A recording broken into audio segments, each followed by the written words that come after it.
Welcome, everybody. It's your boy, the Versace Stoner. We're here with a very special episode of VSW podcast. And I'll be quite honest with you, I'm not a really big fan of country music, but he's my favorite cowboy, the one and only DunkyBoy Bandit. Welcome. Hey, y'all, how y'all doing? You know, I have to say, when I first heard your name, I didn't give it a fair shake. You know, Drake Lovecraft came to me first, and he had the hat at the time. And, you know, he told a different tale about you, I have to say. But coming up to Maine and watching you and following you now, I see that some of those things might have not have been so truthful. Oh, I mean, look what he does. He's a dastardly fellow. That's how you got the hat in the first place. You know, he reminds me of like one of those. Dastardly is the word. He's like one of those heels on, in that cartoon with the car races. He would be the one with the little dog that would go. Always finds a way back. I'm sure he'll be back soon. It will. That was my first time actually out at Let's Wrestle, and I have to say I was really impressed once again. Randy Carver did it again. Impresses me. He does it every time, but I've only been to the regular limit shows. I never got out to Let's Wrestle. And it's been on my list of things to do. It's always been a ride. And it is a ride. It still was a ride. It was like 5-hour ride. But I happened to have the time to do it. And it was worth it. It was a great show. I'm glad you enjoyed it. Now let me ask you, when did you start getting into wrestling? Actually, like wrestling. As trying to get into performing. Yeah, I mean, I'm guessing you were a fan as a kid. Oh yeah, of course. I mean, we all were. You watched it as TV. You saw your superstars. Whoever they might have been at the time. Most of the people, the stories are somewhat similar. We saw Macho Man Hogan, larger than life characters, got hooked in, wanted the limelight, and then go from there. But no, when did you decide that you wanted to, actually pursue it? Now it's no longer a dream. You got some cash in hand. You're looking at schools. When was that? Yeah, so I mean, I've always been interested ever since I would say probably my early 20s. But it wasn't until about 2021 that I knew that there was a training school right here in my own backyard. I was like, okay, what is this? And so yeah, since I would say May of 2021, I've been in the game. Nice.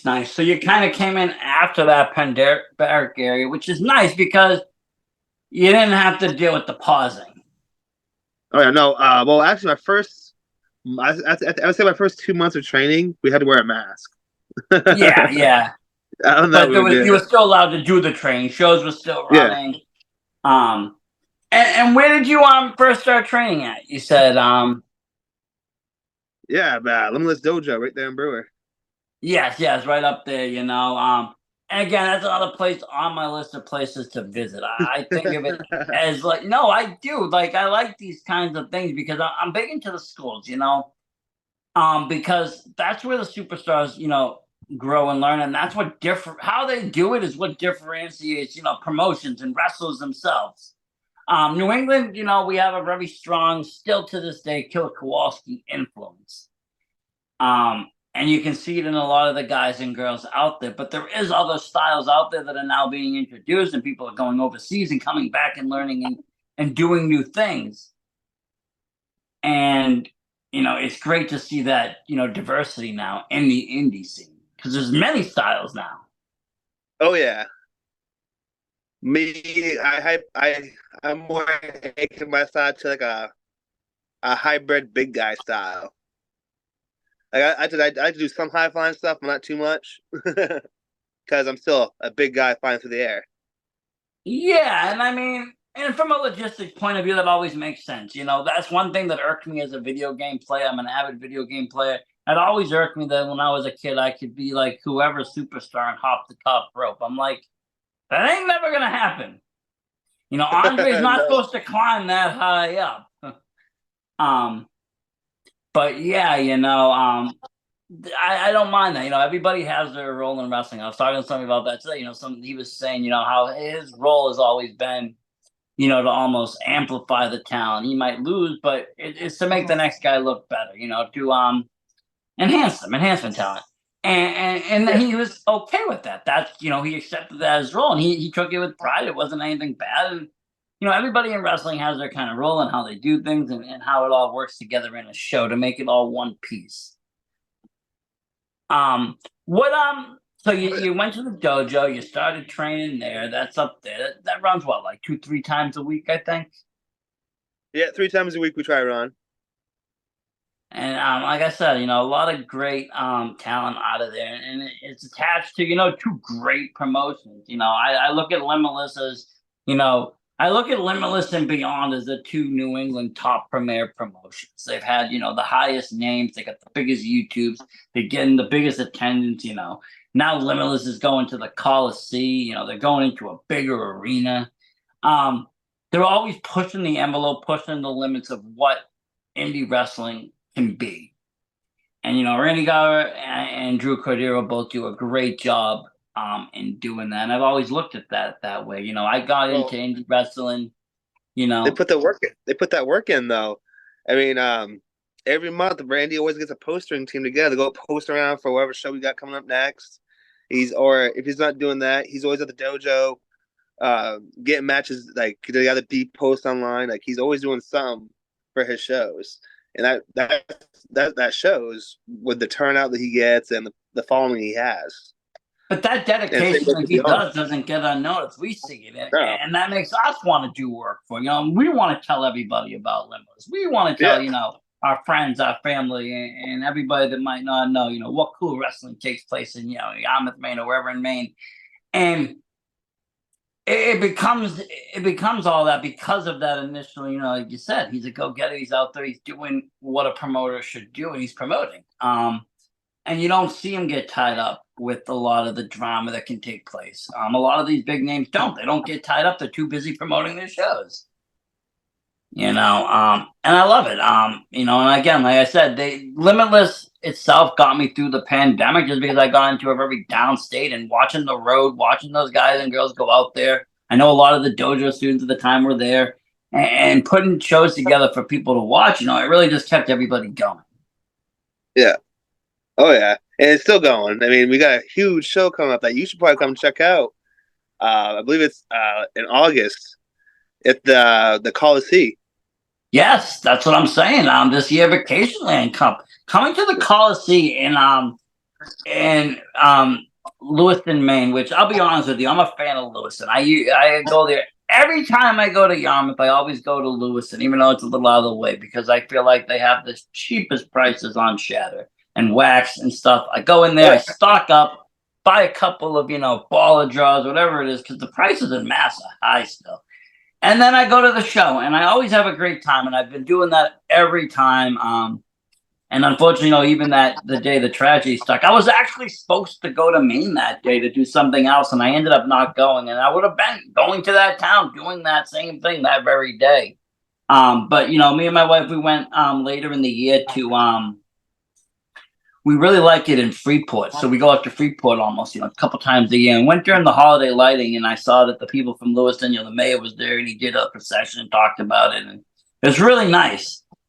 But yeah, I'm a Mainer at heart, honestly. I love it out there. I like Mass, but Maine it's just so much cooler, man.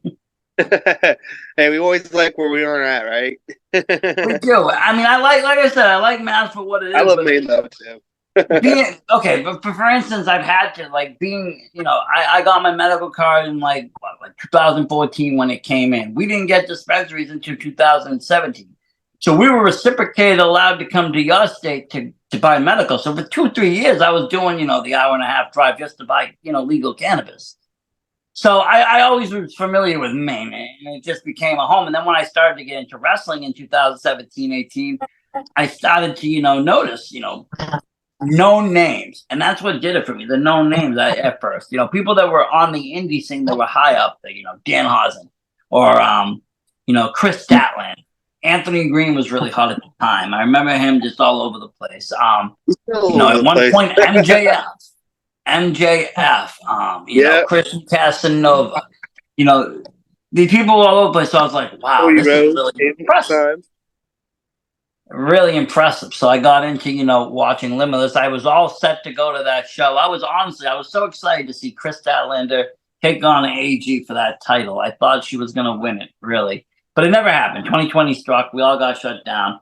But I always became that fan of Limitless, and I stuck with it. And I bought some DVDs online. I started buying other merch. I started getting into it, going back, IWTV, seeing what I could see. So when it came in and it came back, I knew I'd be ready to what the program was, and I was. And the people, they became a family to me. Honestly, during the pandemic, I started talking to a lot of people. I did a bunch of sponsorships. I talked to Randy. I talked to some of the wrestlers. I had them on the show. It was a great way of. For me, I think it elevated my podcast, and it still does to this day. Getting to go to those shows, sponsoring those shows, doing things with those shows, because they're just, like I said, great wrestling. Yeah, it is. But I love it. What was your debut match? So my debut match was at the Skowhegan Fair, I believe back in 2022, and it was me versus Mason X. And I rolled him up in 2 minutes. No way! The Kill City Butcher, you beat him in 2 minutes. My God, that's impressive. That's an impressive victory. He's a monster. But that's great though, and that's the cool thing. You guys got a lot of outside shows and stuff. We get some, but not that many. I love fair shows. Sometimes it's like wicked hot, out there on a nice sunny day, because the fairs in the ring will be in the middle of the field sometimes. No shade, sun beating down of it, 100-something degrees. Cooks you, but you love it though. Yeah, I mean, it all depends. Some people are heat people. They want to be in Florida. They'll be out there all day long baking in the sun, dude. I love the atmosphere. As I'm getting older, I'm liking the heat more. I'm like, get me away from this cold in the winter. Oh yeah. But you did the debut match, and I'm guessing it went good because you stuck with it. It went, as good as it could go. And then you just started working on the scene, right? Oh yeah. Hit the scene. Hit the scene hard running. Hit the scene, and then gosh, it was like 3 months into it though. I had my first big injury. And I think that everybody says it. It's not a matter of if; it's a matter of when in wrestling. It's going to happen to everybody at some point, sometime in their career. They're going to get injured. Oh yeah, mine was awkward though. I was making my way to the ring. Before you hit the ring, it was a Rumble match for Vacation Land Pro Wrestling. I'm not sure you heard of them, but Yep.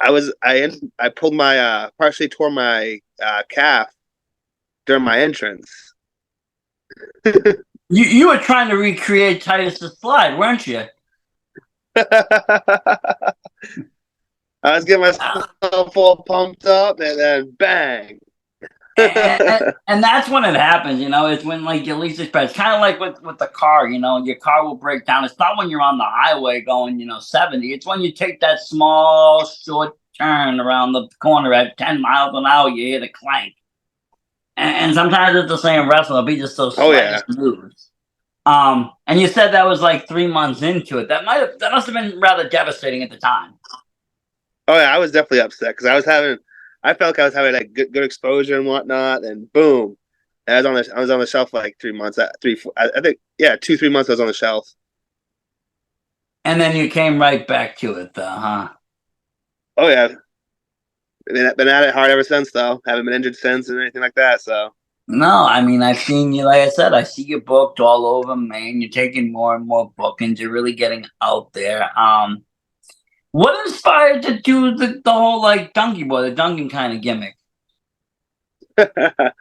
so, before it was an actual wrestling gimmick, it was like a Facebook gimmick, I would say. Like cause it was during the pandemic when I came up with the idea of it. I would film my walks to Dunkin' Donuts every morning, and eventually it's like, oh, DunkyBoy Bandit. And so that's how I came up with that. And then I had this garbage idea for a wrestling character, and Danny, now known as Amber, approached Yep. me, and they told me that, hey, the IDM now sucks, basically. But that DunkyBoy Bandit you're doing, that could be used really well, and use it in the ring. So here we are, 2.5 years later. DunkyBoy Bandit's exploded. And that's the thing, kind of taking your, your real, well, your person of yourself and just kind of expanding it and making it work. Sometimes that's the easiest route, not having to redefine the wheel, or doing something you're already doing. And that's kind of how I even started podcasting. I mean, I was, we started as another group doing comedy skits, but I started doing like weed reviews when the medical scene exploded on the scene. I did my best to try to do, cannabis reviews and stuff. But I kept getting shut down. Nobody wanted to hear it. It's very lost, still kind of weird of who accepts what. So I try to do a work around it. And before the pandemic, before I thought about podcasts, and I wanted to do like commentating on video games, wrestling. So I came up with this idea of virtually stoned wrestling, where you could just like be some stoner behind the screen, sitting there talking stoned, and I'd be watching the matches and I'd give commentary. And I'd have my own roster and so forth. And I called it Virtually Stoned Wrestler. And then someone was like, similar to that, was like, you should just use that Versace Stoner character. Somebody ought to, it works for it. And just call it Versace Stoner Wrestler. Like, why even do the other virtual?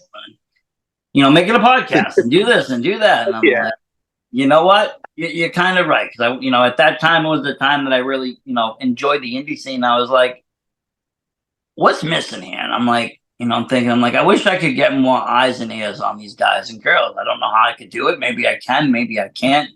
But I'd like to kind of showcase. And that's what I started to do. I started just interviewing people and through miracles and such, the reels that I was posting during that, pandemic era started taking off. And when the reels take off, subscribers take off and everything just takes off. And here's the today. We're sitting at like 80,000 subs. I'm pushing for that silver, plaque, and we're having fun doing it. It's been a hell of a journey. I met so many great people and gotten there to get out there. Some do great episodes, some episodes don't do great. It's not even about the episode. It's an algorithm thing. It's hard to beat that algorithm. When to post, when not to post, what time. It all plays a difference in thousands of views. It really does. That's crazy, though. It is. I got too much of a social media foot yet, but I'm trying to get up there a little bit. and it all like depends. So I'll sit there, I'll schedule things, see how they do it, like 3 a.m., 4 a.m., 5 a.m. Because sometimes it's the foreign market that hits my videos. It ain't even people locally. And it's just like I said, it's just a whole rhythm game. But sometimes that was just part of me. I like high-end fashion. I like good brands. I like Italian brands. I like Versace. I like Gucci. I like good things, and I like to smoke weed. So I just threw the two together, and it just worked. Similar to kind of that, and I was doing the reviews. I went back to doing some reviews, and like they'll let me do it for a couple of months, and then like they'll hit me with the warning. That's not appropriate. I'm just like, really? You let me do it for 3 months? That's wild. But yeah, you right had now. some, like I said, you really hit the scene running, especially after the injury. Is there any what matches would you say though was like your match that you had where you're like, you're having it, you may have done it, you may have finished, and you're like, shit, I made it. I'm a pro wrestler. I would say probably me and the second encounter of me versus Jason Maverick.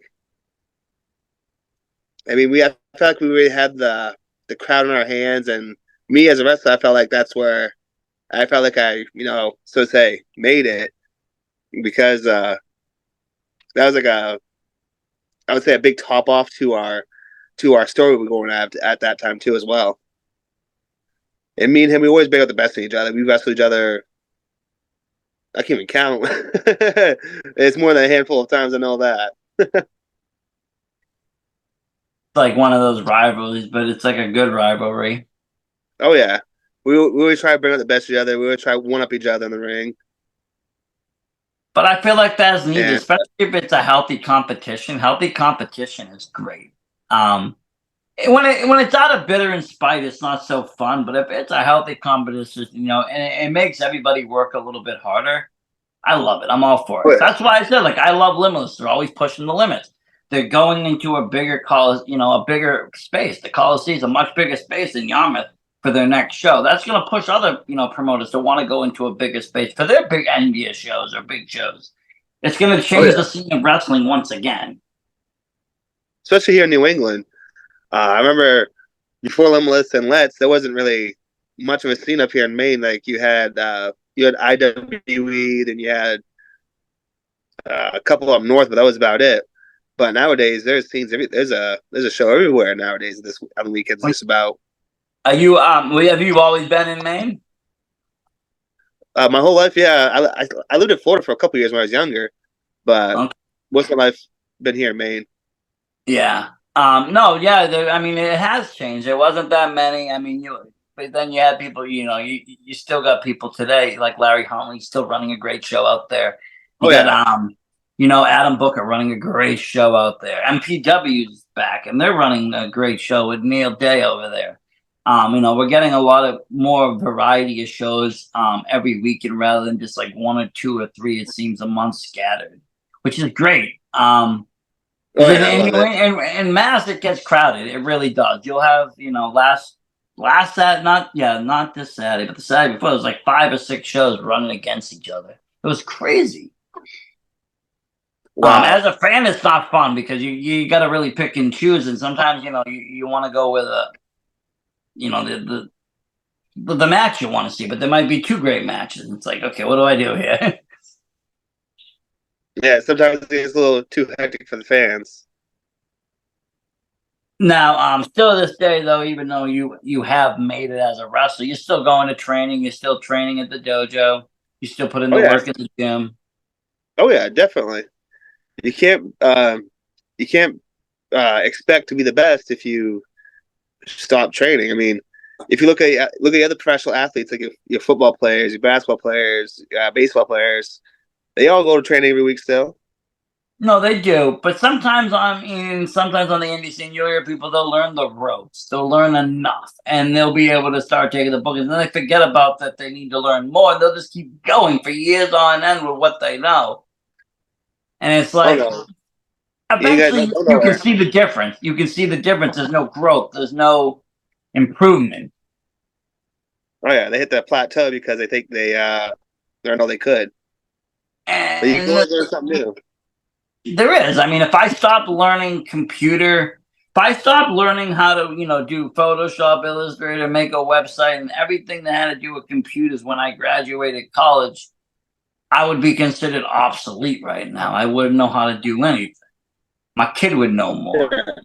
Like, I had to keep up with times with every job like that, whether it's a new job and there's a new issue, a new um operating system, you got to learn it. You got to learn all this stuff. It's the same with pro wrestling. You got to learn as times change how things go, and you never can really perfect it. There's always something you can do cleaner, smoother, crisper. Yeah. I used to do amateur boxing back in the day. That's where I got my foot into physical sports, because I tried the whole wrestling thing. I honestly did. I went down to the school when I graduated high school, being a super wrestling fan. I thought, this will be it. This is my end. We saw Beyond the Mat. Everybody was pumped. We all go down, and I go down there, and I'm 5'8", and at that time maybe 130 pounds. They're looking at me. They're like, "I'm sorry, kid.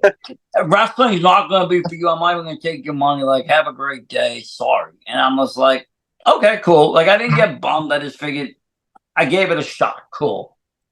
And a few years later, I got into boxing because it was weighted out. You could be whatever weight you wanted to be. Yeah. And it would be, you would have a match. And so I put in a lot of training into the amateur boxing, and similar in the wrestling world, as I've been told. You got to train so much for that cardio, that endurance to get through the match. Never mind the moves, never mind anything else, just to be able to breathe in control. With all the excitement and the adrenaline and everything else, just draining your energy like that. Oh yeah. Back when I first got into it, I'd get gassed all the time. You gotta learn control your breathing and your technique, and it's a cadence, so to say. So you say it's an even kind of blend of, the wrestling training and then like the endurance training? Well, the cardio, you gotta get your own figure out your own pace sometimes. But if you go to the gym and whatnot, I try to go to the gym 3 4 times a week and start out with about half-hour cardio. Yeah, yeah. No, I mean it is, and I mean, like you said, everybody has a different paces. Very fast high flyers is a little bit slower paces. Some of the older folks work a little bit of a different pace. Everybody works what they're comfortable with. Nobody wants an injury again. But there is a point at Yeah. some point that you have to have like a standard level of, well, I can make it through a 15-minute match without, dropping dead. Oh yeah, definitely. And I even remember that, like, those 2-minute rounds would feel like, 60-minute rounds because the bell would ring and then, like, you're fighting for your life. It felt like, the punches are coming and you're trying to breathe your control and you got to punch back too. It's Yeah, just it's a lot like to everything's remember. going on. And again, that self control and kind of having that clear head. And again, the training comes into play because a lot of it becomes muscle memory of what to do. Oh yeah, definitely. And I'm guessing that's the same in wrestling with certain moves and stuff. It just you've repetitioned it so much, and now you can just kind of just go with it. Oh, exactly. Like I could do a suplex like nothing without even thinking about it. Like I know what to do, where my hands are supposed to be, where they're supposed to be, and where I'm supposed to be in the ring. And I mean, to be honest, I find it's even a little bit harder in wrestling because, like, for instance, in boxing, somebody gets knocked down or concussion, they'll come right over there, they'll stop it, they'll shut it down, it's done. In wrestling, you're not necessarily know if it's a minor concussion, the match is continuing. No one's stopping that shit. And the wrestler says, let's go, and everyone's they're going. So people are just working off what they remember and barely know. And Oh yeah, you'll see that, their eyes, they're not there, man. They're just working off impulse. oh yeah. I mean, it does happen. Stuff nowadays like that is a lot more protected nowadays than it was back in the day. Like with any sports, head injuries are super protected. Um, but yeah, I mean, if it happens, we still try to power through it and get through it the best we can. Yeah, well, And like I said, I other know it's sports, what. they'll be quick to shut it down, even if it does. Even if it, like, I remember once I had a match, I didn't get concussed, I didn't even get hit in the head, but I fell backwards, I tripped, and they stopped. They're like, Oh, "Oh, done." I'm like, "I didn't even get hit." They're like, "Nope, over, over." I'm like, "Okay, whatever." But yeah, they do. I'm glad that it's taken more serious, and I mean that's something I think that's come with time too. Is wrestling and wrestlers have taken themselves more serious. They've taken themselves more as athletes. They're no longer just rock stars. I feel like in the '80s and the '90s they were rock stars. They were out there partying every night and just putting their body through hell during day after day and night after night, parties, drugs, everything.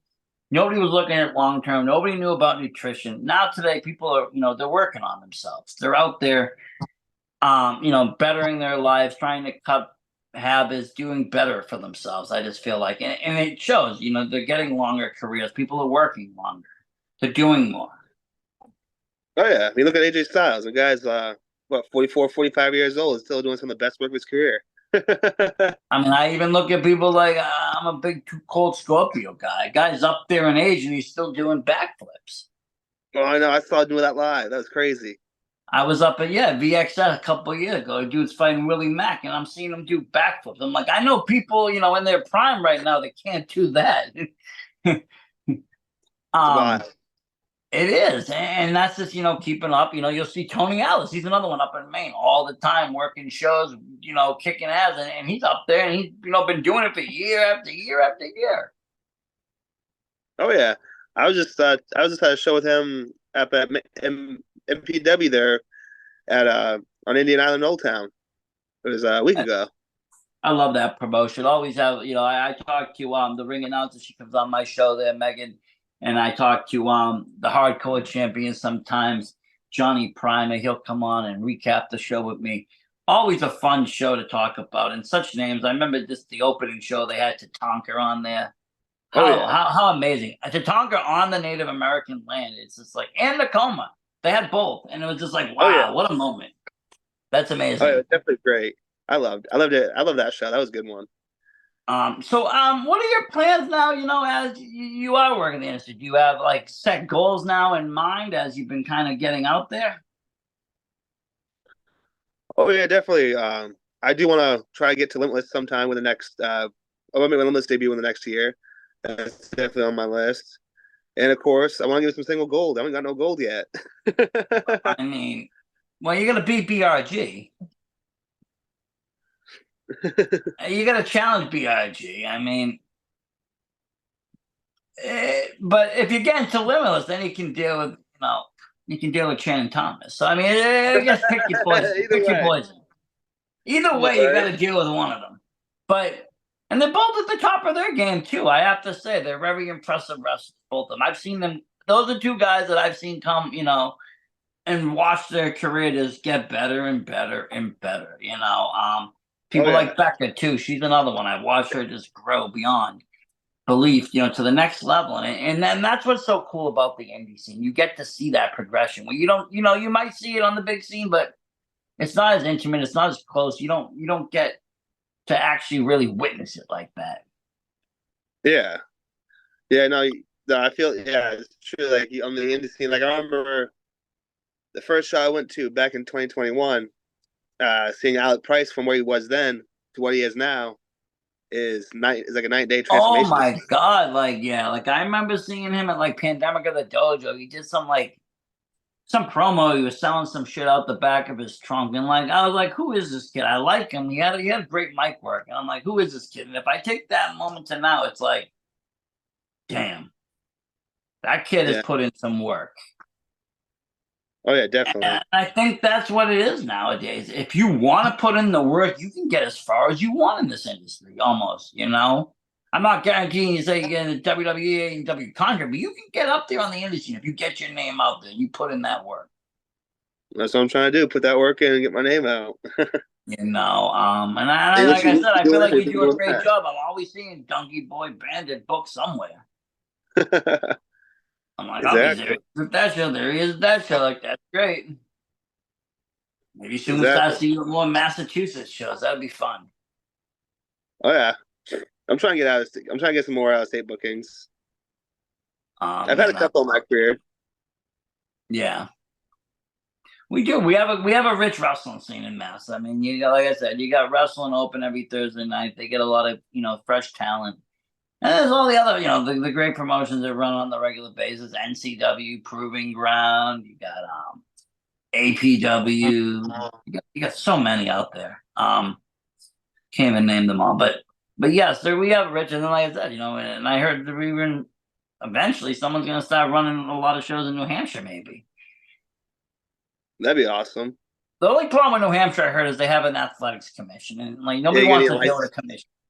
Nobody wants to pay fees. Nobody wants to do any of that. It becomes expensive. Oh yeah. A wrestling Um, license, I think that's like 40, $50 down there alone. Yeah, but then all the wrestlers got to get licensed, and I think you guys got to do physicals, and then unless if you don't pass, and all of a sudden the roster's shy, and then becomes this really long thing. You got to have police details paid for and medical. It's just a nightmare. It's like I get that. That's cool because that's how that's a sport is. That's how boxing is. But what weirdens me is that it changes from state to state. You come to the next state down in Mass, you can just pop up a show down the street, just get a permit, have a ring, own a ring, and you can throw a show. Exactly. It doesn't even have to be good. It just have a ring. But every state is different. But I do love seeing your name out there. Is there any names out there on the current roster right now that you have your eye set on, like a dream match, somebody you're really dying to fight? Oh, BRG would be one. Yeah, I wouldn't mind wrestling him. I believe me and Jason Maverick have some unfinished business, so and Eric Johnson be a nice match. That'd be a good match too. Now he Two came big up shy again. He came up shy against BIJ. He didn't take that title off of him. But he came again, outside, but I would like to see you get your fair due and get a shot at that title. I think it's only fair. I mean, you got your hat back. You had to fight for hell to get that back. Stolen property. Oh At yeah. least give you the title shot, you know? I'd be down for it. When that phone Um, rings, tell me I got ready for it. I'll be ready for it. and it'll be exciting to see. I'm hopefully I can, get down there to watch it. Like I said, I always watch, a lot of the main wrestling because it's very fast paced movement. Some days they're gonna be at limos, they're gonna be here, they're gonna be in there in Maine, and then a couple months later they're on TV. They're at that next level that fast. It's a great jump point for a lot of superstars, and I love seeing that. I love seeing, like I said, the growth. I love seeing people make it. There was a time in wrestling that I had no idea about indie wrestling because I'd go there only to see, the one ups, Honky Tonk Man and Tito Santana, the guys on the roster. I didn't know them. I didn't know who they were. I never would see them again. They weren't personable and nor were they memorable. Now today you got very colorful characters. You got people like you. You got a full gimmick. You come out in a nice beautiful hat. And you remember you from show to show. Be like, oh, remember that Dunky Boy? Like, you'll talk about it. Kids will talk about it. Again, wrestling's become fun. Oh yeah, that's what I love about it. It's always it's not like a job or a hobby. It's something fun to do, and you love to do it. No, and I feel like it's even funner on the indie scene because I feel like the mainstream. There's a lot of great wrestling. I don't really talk a lot about it. I watch it, but I don't get involved with criticism because A, it gets too toxic way too fast. Everybody's fighting down each other's throats. Two, Oh yeah. it doesn't really matter what I say about it. No one's gonna actually really listen to me. Now in the indie scene, criticism I won't mind giving, but I'll give it, personally to a promoter. I'll be like, hey, you ever think you're doing this? And it's all with respect. And it's not, trying to, get clout. It's behind the scenes. Nobody knows what the hell's going on. But also, with the indie scene, you get something you can't find. You just can't find it on that main level. I get the main level's got the glitz, the glads, the money, but as far as I said, the characters, the fun. You're not appeasing millions. You don't have to appease millions. They're working on their fan base. They're actually working for you, the dedicated fan base of whatever they consider that number it is. It's not the billions of people or millions of people that they're trying to win on YouTube or WWE Network or Net Peacock or whatever it is. So you get that intimacy, and they really will cater to the crowd, and they will try to make these matches happen, and they will try to make people happy. I find that to happen a lot more on the indie scene than you see that on the mainstream. Oh yeah. I feel like you see a lot more of your stars that were looked over too. That would look like on from TV, so to say. Like for instance, when Jonah was let go from WWE after his first big run there, Randy scooped him up for a Limitless show. Yep. Yep. And that's been one thing. I mean, honestly, Randy does great getting names and getting those one ups, but they're not the reason people go to the show now, though. People will go to the show, yes, to see them. They love to see Dan Hausen. They're going to love to see Dan Hausen and Herman. People are going to flock there. But they're also happy to see everybody else on that card because everybody else is a superstar now, too.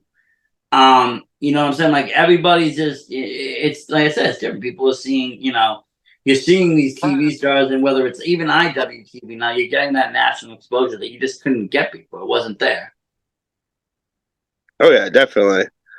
But yeah, Randy's great for picking up, especially guys. I remember Fandango came in. Oh yeah. Again, AG came in after he got out of WWE, came back, he did the show, he won the title for a little bit. He's always getting great talent out there, and that's another fun part about it because you never know who he's gonna get. Oh exactly. I love I'm seeing telling you, one of these days it's gonna be announced, and you're gonna see MJF come back, and the internet is gonna melt. Oh yeah. And the city of the state of Maine will be flooded with people, but yes, one day MJF will come back to Limitless, and it'll be funny. But let me ask something: if there was one person that you would say influenced your career, who would it be? From like influential wise, I would say I would say Aiden Agro, he's a great trainer, and Eric Johnson, both of them are great trainers, and Amber as well. I mean, the whole crew. Yeah, they But got I, some great trainers out there. but I would akin my style. I would akin my in ring style more to a mixture of Aiden Agro and Eric Johnson. And was there anybody as a kid that you saw on TV that you're like, damn, I want to be like them? Oh, Randy Orton. Randy Orton was your dude, huh? Oh yeah, I love Randy Orton. He's great. I honestly, I think he's one of the best heels. He does it so great. Me being mostly a fan of heels, I'll be honest. He does it so great when he plays a legend killer and the snake. He Oh yeah. does a great job. He's a fun wrestler, and he's another one. His career has lasted longevity. He has, he's done a lot of work. He put a lot of work into it, but he still can go now. Oh yeah, and all the you think back all the big time feuds he's had. John Cena for like what 3, 4, 5, 6,000 times. Each one was great though. Like I never felt old when them two got in the ring. No, no, and that's the thing. We have Or a him whole and new Seth generation. Rollins in his career. And I always like to ask that question because people, come in from, like I said, different eras of wrestling of what they've watched. And some people be like, oh, Randy Savage got me 100%. Other people will be like, that Randy Orton or John Cena era or, Brock Lesnar era. Then others will be like, I never really watched wrestling. I just kind of, thought it was cool and jumped in. I've had people on the show like that. They weren't born. And they thought of wrestling as something, as an extracurricular, as something for, physicality, as somebody would do boxing or do cardio workouts and such.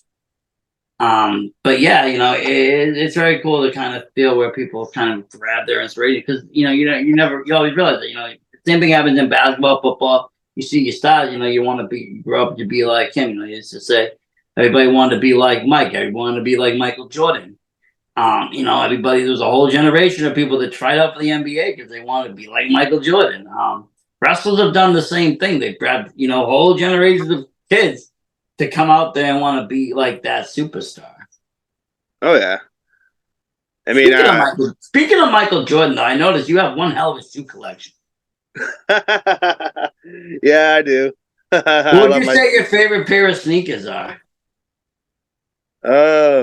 The favorite pair I own. Yeah. My favorite pair of J's I own probably the ones I just bought not too long ago. These ones right here. Oh, those are nice. Those are nice.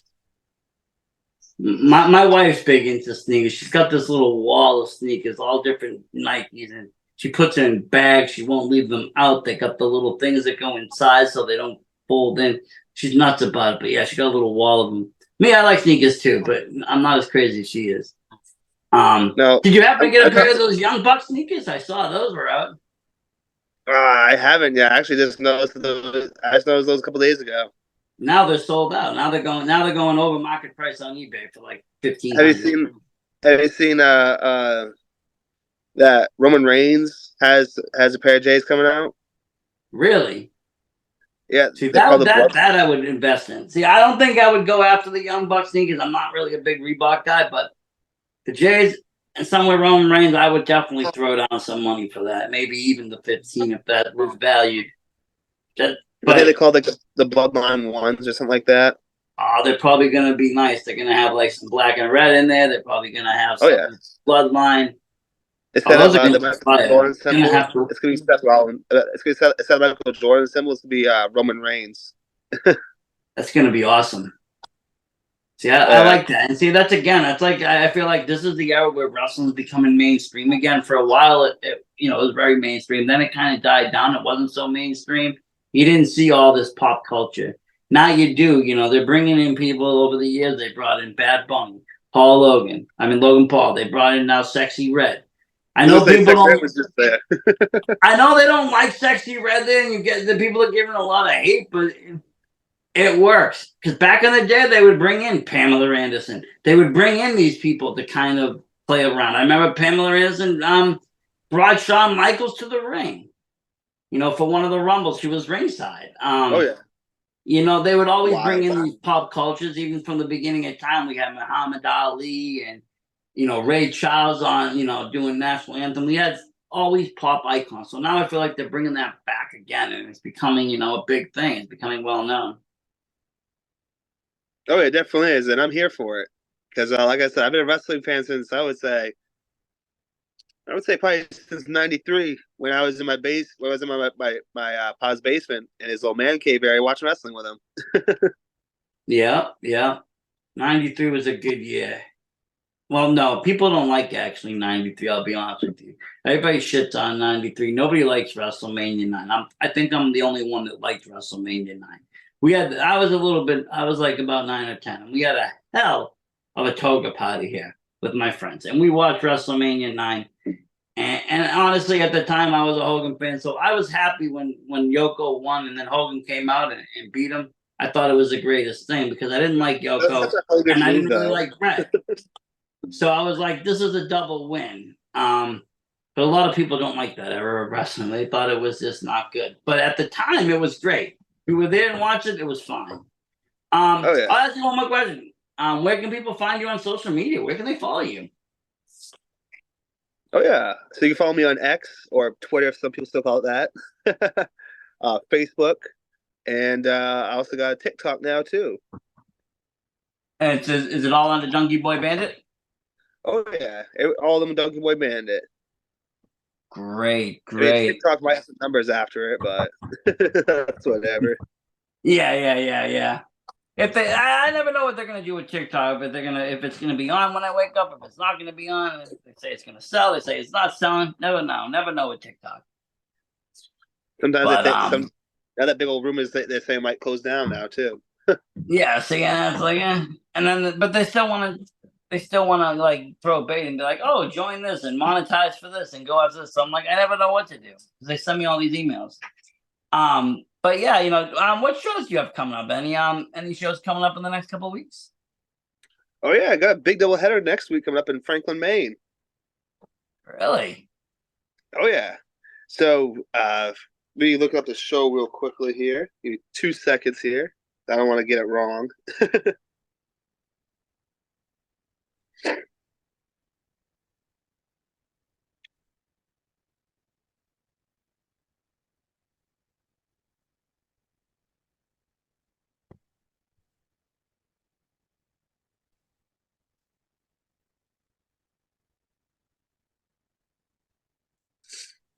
While it's loading.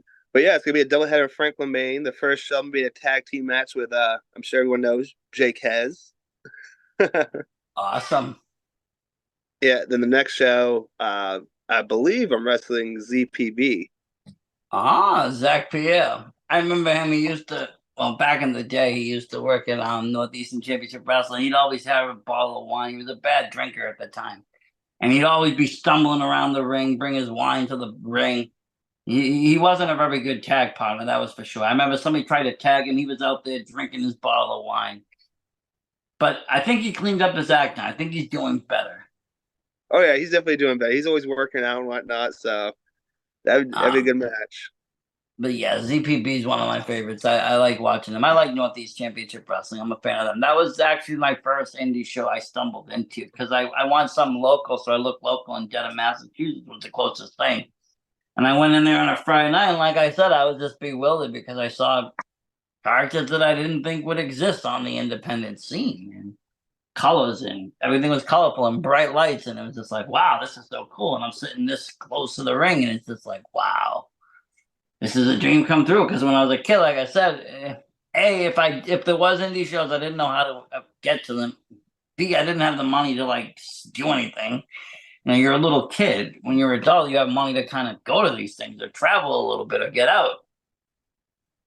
You don't have to ask your parents and them saying, no, we're not going. You can just go. You can just do it. And so it was a lot of fun. And from then on, I just became a lifelong fan of that indie scene and just keep going. I've really been sticking with it. Like I said, sometimes I don't watch WWE. Sometimes I fall off. I forget EW started, like I'll just forget, but I'll always, watch an indie show. WTV's always running somewhere in the house because they have so many. Every day there's something going on. Oh yeah, I do But want to go. I want. what were you Oh, gonna go say? ahead. No, no, I was go, gonna say. go. Gonna say I do want to catch one of those shows down south though. Some of those southern shows, those southern indie shows, they're huge. Like Yes, the ones I down in was Florida. talking to somebody from down south today, and honestly, like wrestling's it's a different area. It's still a little bit of a different. It's still a little territorial. The style of wrestling is different. As you know, a lot of the wrestling up here is kind of Killer Kowalski based. It's a little bit different. The trainers, some of them are still Killer Kowalski training. Down south, they have different kind of style of training, different style of wrestling. Some people started to say that they're more hard hitting. You know, it's more almost strong style. Some of it's more story based. They want good stories. They don't care if you come out and do 5 moves. If you can't sell the story, it doesn't matter.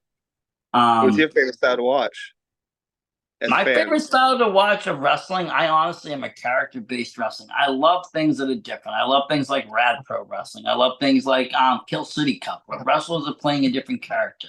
I love to see that character work because to me, wrestlers are the perfect actors. They come out, they can do all the acting in the world, and they can do their own stunts. They can have the greatest fight scenes in the world. Um, they can make the punches look on point. So seeing them kind of play a different role or do something that they're not really used to and pull it off, I love that stuff. So promotions where they kind of do something different has been my new kind of favorite.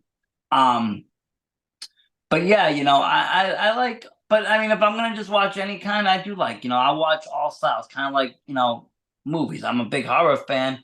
I watch 90% or 80% horror, but I will watch good every other kind of movie.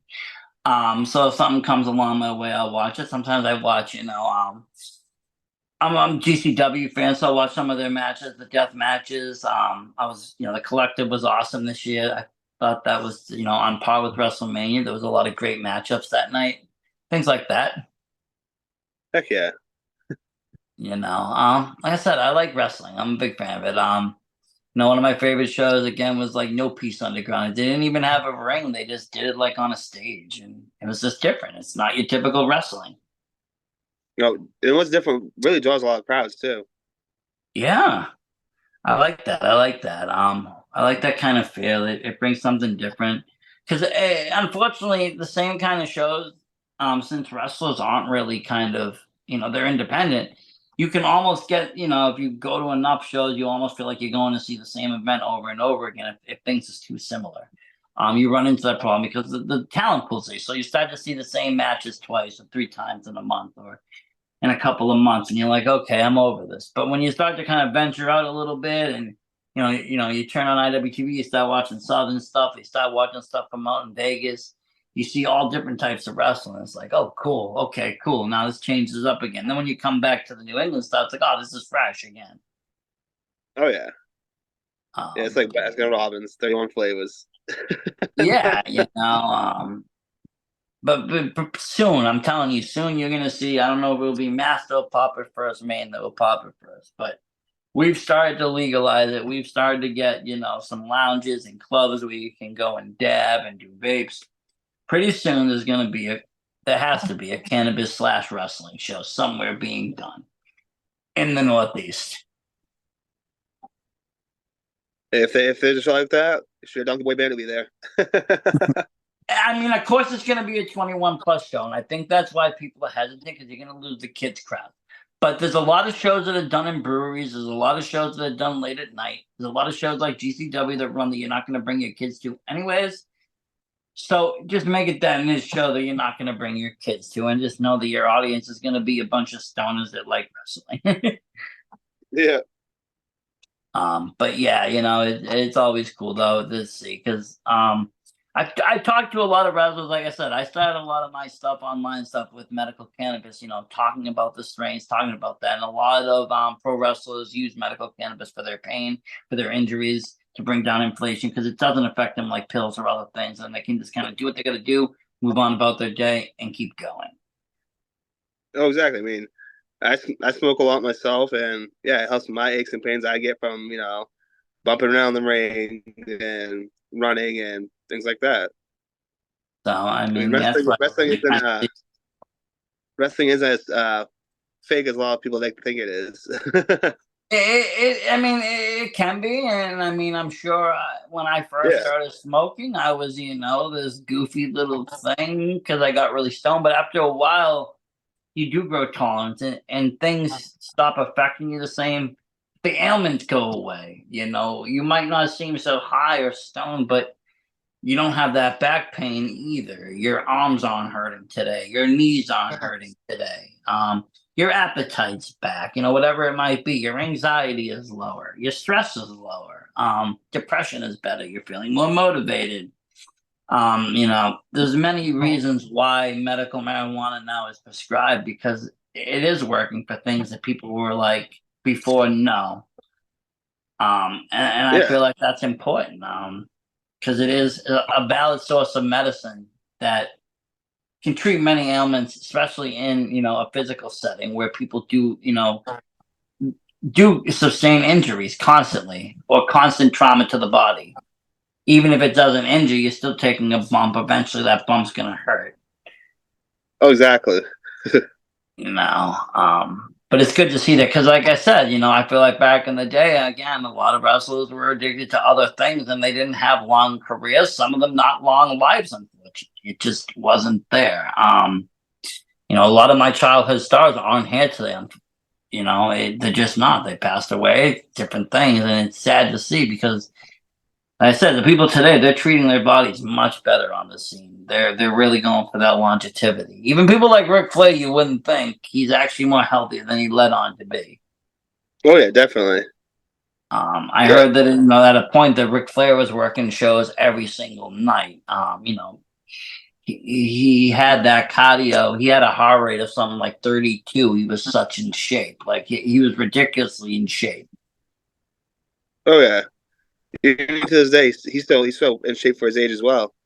He is. He is. And that's the thing. But I thank you for taking the time. This has been a pleasure, honestly. It's been a long time coming. Like I said, I was really impressed with that match, and I can't wait to see more DunkyBoy Bandit live. I know it's summer now, so I can get to Maine a lot more. My wife will be like, all I have to tell is like shopping in Freeport. She'll be like, okay, let's go. Um, yes, I'll bribe her with the outlets all day, but it gets me to get to good shows. Heck yeah. And yeah, I'll be posting events, so you know where we'll be at. Like I said, Franklin, Maine, Friday and Saturday night. Very good. Thank you so much. Hey, no problem. Thank you for having me as well. It's been a pleasure. And thank you, everybody at home, for watching. It's been another great episode of VSW podcast. And as always, support indie wrestling. Versace Stoner out.